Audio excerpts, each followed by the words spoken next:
تعالوا معايا النهارده هنعمل معاكم بتنجان مملح. بس ده خد الجميل.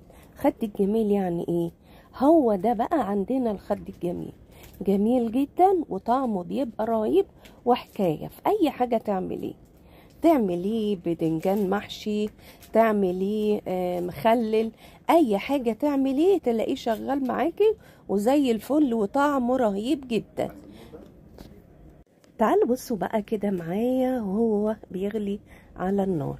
خلاص كده طلعناه، ولما طلعناه سيبناه يبرد وحضرنا معاه الدقة بتاعتنا وكمان الكمون والملح والشطة. يلا بينا نتفرج كده. وهنا بقى معانا المية بتاعته اللي كان بيتسلق فيها، بناخد منها مج كبير عشان خاطر نبقى نحطها عليه بتحفظه. اهو بدأ البدنجان يبرد معانا